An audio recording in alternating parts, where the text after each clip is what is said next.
We're delighted to have with us Elliott Parker, founder and CEO at Partners, and Hans, who you all know, I think, founder of Innov8rs. So welcome to both of you. Elliott is a venture builder that partners with corporations, universities, and entrepreneurs to create world-changing startups. And he built his career in strategy consulting at Innov8rs, the firm founded by Clayton Christensen, in corporate venturing, and also as an entrepreneur bringing new ideas to market. And just as a reference, he has launched over 50 venture backup startups. He's also the author of The Illusion of Innovation, Escape Efficiency and Capture Radical Progress. And today, together with Hans, they will dive into why do corporations with billions in R&D and the best processes still get disrupted by startups with just a fraction of the resources. Is it a cultural problem or a problem of physics? So yeah, let's find out, shall we? Elliott, Hans, welcome again, and the floor is yours. Thank you, Rika. And also, indeed, on my behalf, very much welcome to the session. Elliott, good to see you again. Thank you.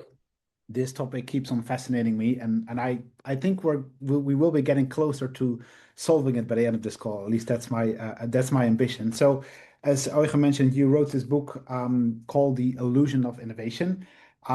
Please enlighten us for those of the folks in the call that haven't read the book. What is this illusion, and why do so many smart, well-resourced companies keep failing for it? Yeah, good place to start. So thanks for having me today and welcome everybody. The illusion of innovation is the idea that companies spend a lot of time, money, resources on things that feel innovative, but don't ultimately move the needle for the company. And the evidence for this, if you just do a quick test, I'll ask you a question to think about. Over the last 30 years since Clayton Christensen wrote The Innovator's Dilemma, every corporation has set up an innovation team with budget. Many of you were on those teams. I've been on those teams. And those teams are designed to drive primarily business model transformation for the company, right? R&D usually happens in an R&D group. There's M&A, acquisitions, investment happening somewhere else. The innovation team typically is designed to go search for opportunities, challenges that face the company, identify solutions, and build new business models that can help the company survive and thrive over the long run. And I don't know about you, but if I ask myself over the last 30 years, can I think of a single example of a large company that successfully transformed because of the work of the innovation team? I can't think of a single one. And that is a problem that we all need to face honestly and ask ourselves, why not? Now, I can think of lots of examples of innovation teams that have done great things on the margins or driven efficiency innovation, helped in other ways. But when it comes to fundamental business model transformation, an entirely new way of creating and capturing value that becomes the dominant model for that company, I can't think of a single example that came out of an innovation team. There are examples of corporations doing that, thankfully, but almost never, maybe never, has it come out of the work of an innovation team. And that's the illusion. We spend a lot of time and money. I've worked with companies that I remember working with a company that had over a 250-person innovation team. They were spending over $50 million a year on innovation. They'd been doing that for 7 years, and that team had not produced a single dollar of incremental revenue. Now, they had done all kinds of things to drive efficiency in the company that were important and needed, but that's not what they were designed or set up to do. And so they were failing. And we need to ask ourselves why and what to do about it. Good news is there's answers. There's ways to solve it. I want to dive into those, but I want to maybe first take a look at the history, because you have a surprising metaphor to explain what's happening. Could you share that with us? Lots of metaphors.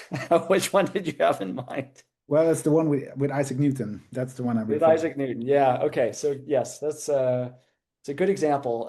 Isaac Newton's amazing, right? One of the greatest scientific minds in our history. He invented calculus. He explained how gravity works. He defined the laws of motion that we still use to teach kids in physics classes today. And he did all that in a period of about 18 months, which is remarkable. So Cambridge University was closed because of a pandemic, and Isaac Newton went home to his family farm in Lincolnshire, and in 18 months invented calculus, defined gravity, started inventing new forms of optics. Just an amazing mind. And that's what he's well known for. What he's not as well known for is that during that period, before that period, starting when he was a teenager, during that period, and for decades afterwards, there was another subject that captured his mind and about which he was much more passionate. And that subject was alchemy.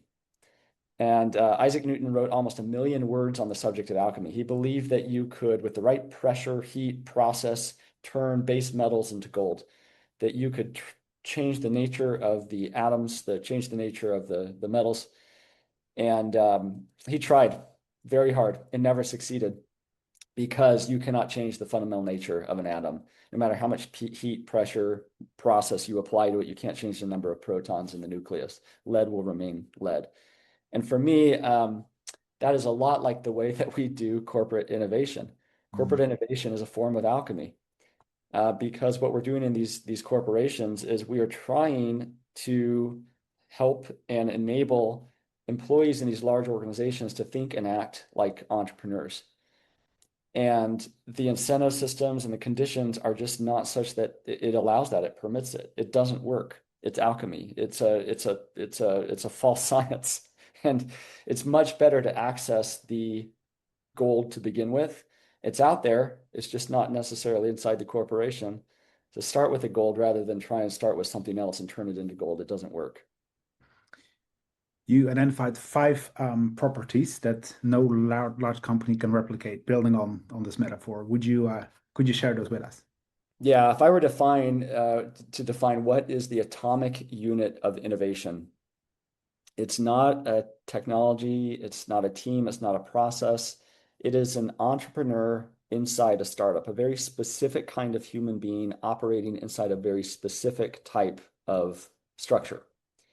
And that individual, that entrepreneur, is operating with 5 properties that large companies just cannot replicate. They can replicate to some degree, or may be able to do 3 of the 5, but unless you have all 5 in place, you can't recreate the conditions of an entrepreneur. That entrepreneur is operating with autonomy, with urgency, with passion, with skin in the game, and with the freedom to be wrong. You think about on the autonomy, they can just do things, right? They don't have to wait for a committee. We don't have to wait 6 weeks to go meet and get everyone aligned. An entrepreneur just does things. They can move at the speed they want. They have urgency. They know that if they fail, they're going to run out of money. Or if they run out of money, they're going to fail. That's motivating. And they do not want to run out of money. They're going to do whatever it takes to figure things out and to figure it out quickly. They often have passion. For many entrepreneurs, it's not a job that they've gotten. It's a mission that they're pursuing. Sometimes at great personal sacrifice too, by the way. Anybody, those of you on the call have been entrepreneurs, you know what I mean. You know the feeling. It comes at great cost. They have skin in the game, meaning if often they've got their reputation at risk. They may have their life savings at risk. If the business works, they may never have to work again in their lives. On the other hand, if the business fails, they could lose everything. They might not be able to pay their rent or their mortgage in a few months. That's extraordinarily motivating for the right type of person. And then they've got the freedom to be wrong. Think about our corporations are optimized for safety, for frequency of correctness. It doesn't matter how right you are, just don't make mistakes, right? That is how we design companies, and rightly so. By the way, that's a topic for another day. But inside of startups are optimized for magnitude of correctness. It's okay to be wrong a lot. Go try things, figure it out, because when you are right, if you are right, it's going to pay off extraordinarily well. So you can be wrong a lot. Very, very different environment inside a corporation. So corporation, you cannot replicate those conditions to the degree that an entrepreneur experiences it. And we see plenty, examples all around us. That tells us that this is true. Entrepreneurs do amazing things. I'm guessing some of the folks on the call might be like, hey, wait a minute. I think I kind of checked the boxes on most of these. So we had autonomy. I'm just going to repeat urgency, passion, skin in the game, and freedom to be wrong. So Elliott, in your experience, like you mentioned, you may even have 3 out of 5. Like which of these 5 are typically missing, or have the biggest impacts when missing? Let me give you run a little thought experiment here. And I'll use a story to do this. There's plenty of examples of people who came up with an idea inside a large corporation. Here's a good example. I'm in Phoenix, Arizona today. Phoenix, Arizona is a wonderful place, but it's a completely inhospitable place for people to live. It's extraordinarily hot. The only way that this city works is because of air conditioning. And air conditioning was invented by a guy named Willis Carrier, who was working inside a company called Buffalo Forge Company over 100 years ago. Buffalo Forge Company was a business doing entirely different things, helping printers, lithographers. Willis Carrier came up with the idea for the electronics for air conditioning, doing that type of work.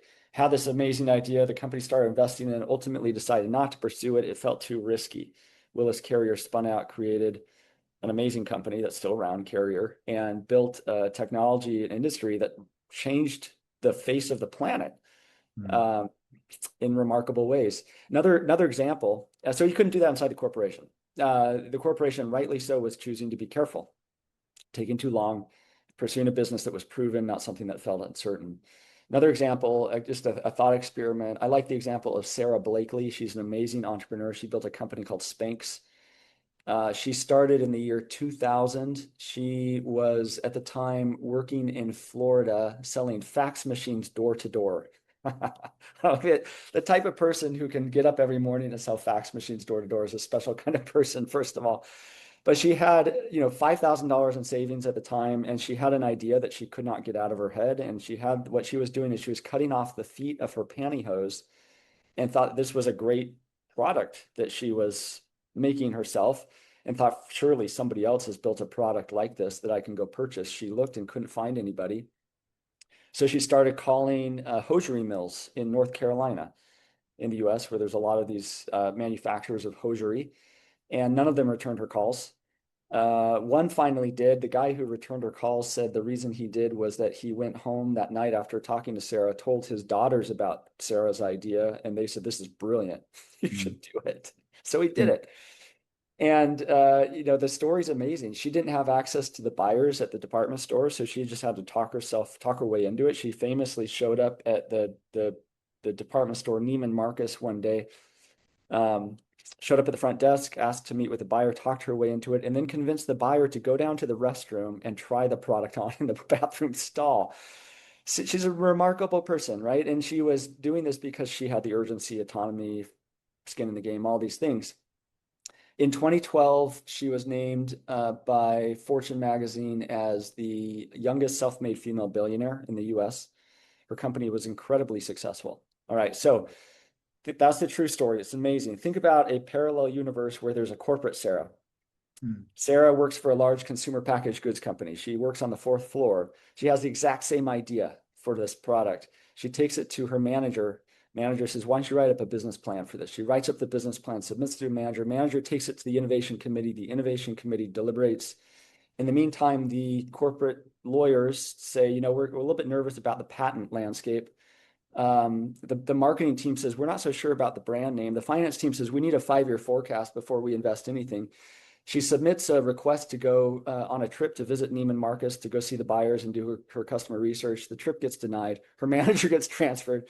Like, the idea sits. Like, this is a very plausible scenario. Fortunately, that's not what happened, but we can imagine all the barriers that she runs into trying to do something similar in a corporation. So again, it's those elements. And corporations just aren't designed to do that type of work. As corporations scale, they are optimized to do something very, very different than this type of activity. And there are meaningful barriers, structural barriers that get in the way.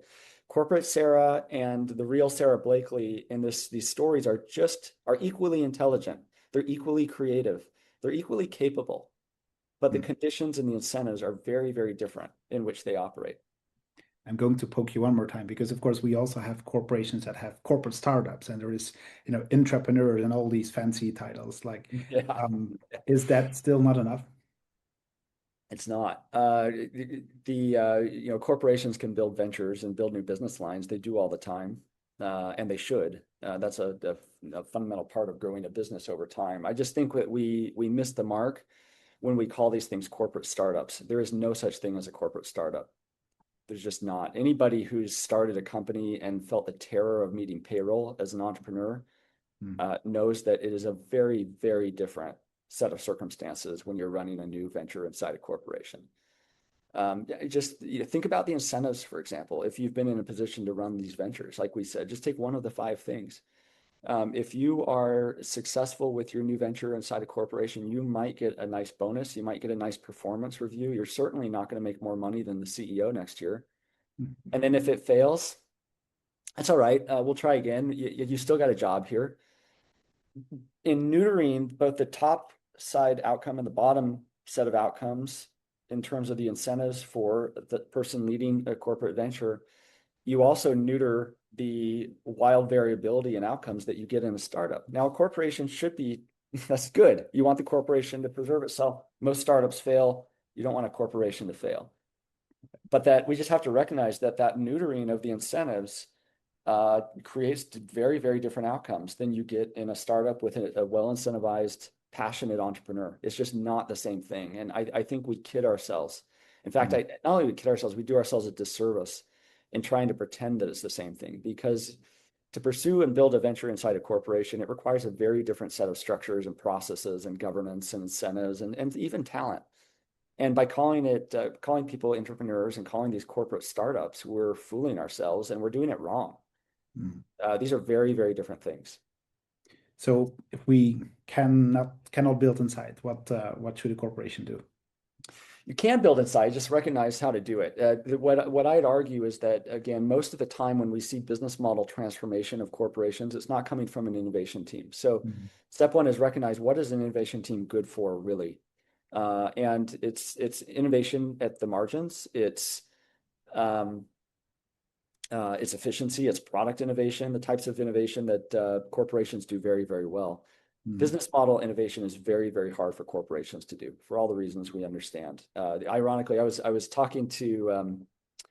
hanging out with Clay Christensen's son a few weeks ago. We were in California surfing together, and we were talking about how over the last 30 years, we've grown. Our knowledge of the innovator's dilemma of the theory has grown. Everybody knows the theory now. And yet we are somehow less capable at dealing with the theory, at solving it. And that's ironic, and all kinds of reasons why. Again, a topic for another day.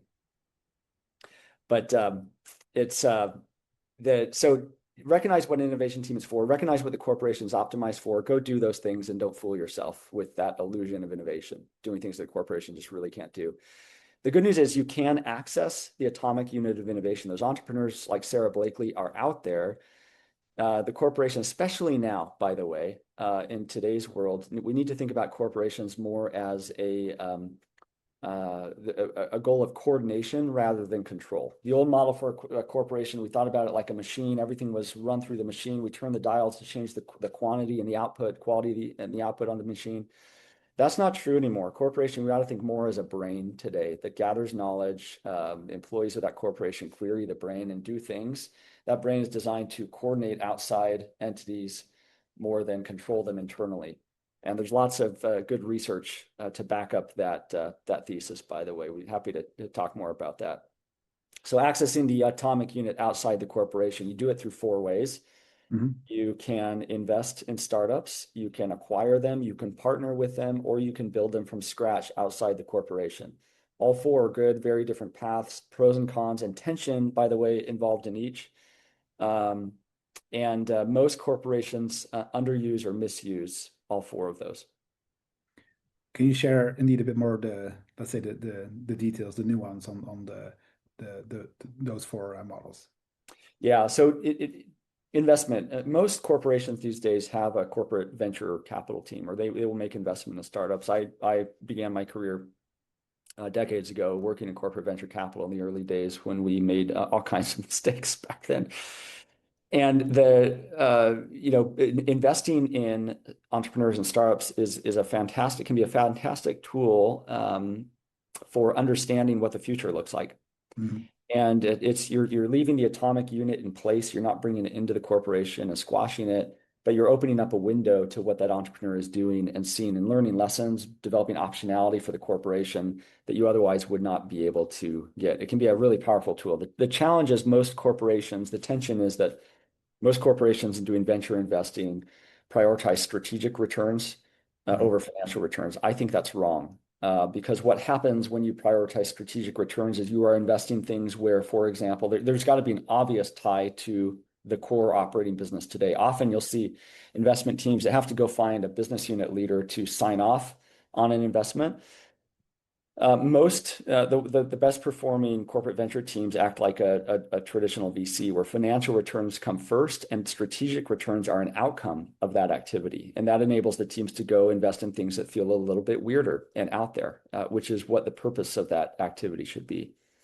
Acquisitions, obviously, every company has an acquisition program. Every company at a certain size has an acquisition program.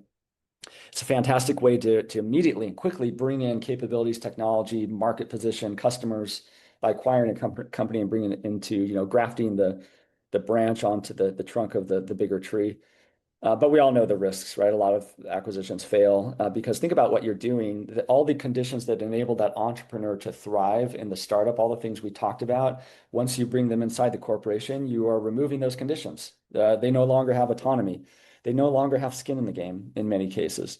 They don't have the urgency and on and on. And so you have to make sure you're acquiring at the right stage, or you have to keep these things separate for quite some time, sometimes for years even, to enable those conditions to remain until the thing is at a point where it can be folded in. Partnerships, obviously, the trick there, doing partnerships, especially with startups, is that you've got to move at the same speed as a startup to make it work for both companies to win. A lot of startups don't survive the ramp up of the partnership process. Think about like the way that you do procurement. It's designed for companies that have been in existence for decades. Legal review of contracts might take 6 months at a corporation. A startup can't survive that. So you've got to find ways to move faster. And then the one I, of course, love the most is building ventures externally. Probably the most underused, but a very, very powerful tool for generating incredible strategic and financial returns very quickly to a corporation. Over the last 5-6 years, we've now got a portfolio of over 40 companies that we've launched with corporations and sometimes with universities. The trick there is you've got to get the governance and the incentives right there. The temptation is always to control these things if you're the corporation. The tension is that if you're doing this right, you're launching things that you may not be able to fully control. They may pivot, they may go in a different direction, they may even compete with you at some point, and that feels scary. But along the way, the corporation is going to gain a tremendous amount of knowledge they can apply back into the business, strategic optionality for the future, and of course, financial returns. Let's double click maybe on that hesitancy, quote unquote, to release at least the idea of control. Like you've worked with multiple corporations, right? Starting these efforts. Like what gets them to understand this, and also indeed maybe even months into the whole project, they're not kind of running back on it. So what changes the game there? Yeah, we often say you can't be both rich and king. Pick one, meaning you can control it or you can gain from it. Let me step back for a second and just explain some of the theory behind this approach. Mm-hmm. The idea is that corporations all fail for the same reasons that all civilizations fail over time. And civilizations fail because they don't gather enough knowledge and wealth to deal with problems that arise. Those problems stack up until ultimately a problem comes that's so big and important, we don't know what to do. We lack the resources, we lack the knowledge. Same is true in companies. And so, no company ever went out of business because it didn't learn fast, because it learned too much, right? By learning more, you're better prepared for future problems that we can't yet predict. Right. And so the goal of this activity, in fact, the goal of innovation altogether, I would argue, is to convert assumptions about the future into knowledge. What you're trying to do is gather knowledge on behalf of the corporation so that the corporation can be better prepared for future problems that are inevitable and hard to predict. That's the purpose. And so if you think about that objective, have that objective in mind when you're doing external venture building, you should do it in a way that is intended to generate as many surprises and insights as possible. And so you want to, for example, launch a lot of things, not a few. You want to run as many fast, cheap experiments as you can. You want to run as many experiments as you can at the lowest cost per experiment possible. Startups can be great experiment engines. The mistake a lot of corporations make is they just don't launch enough things. They want to focus on control of a few things, and that's not going to generate the knowledge. It's not going to generate surprises. At most, what it's going to do is confirm what you already believe about the world and how it works, not challenge.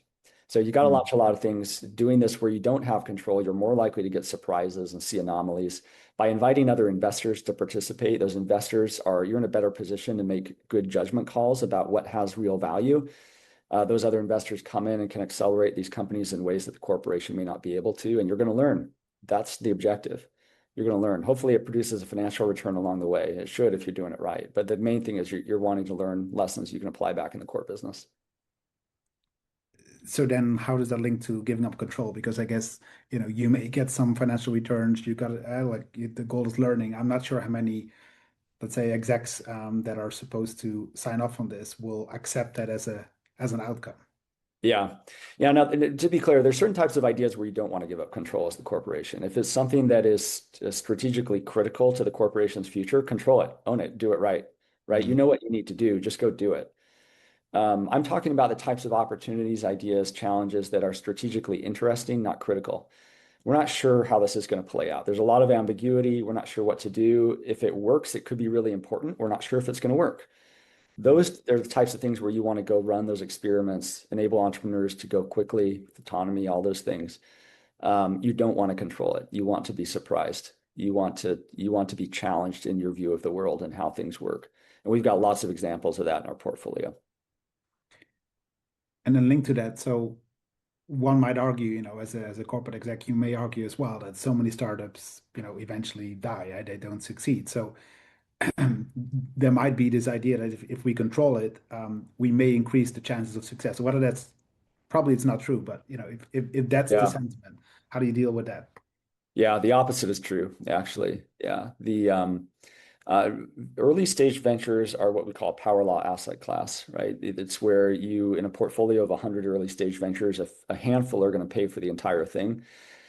When you're operating a scaled corporation, you're not dealing with power law assets typically. You're dealing with things that are much more predictable, much more of a bell curve type of results. Yeah.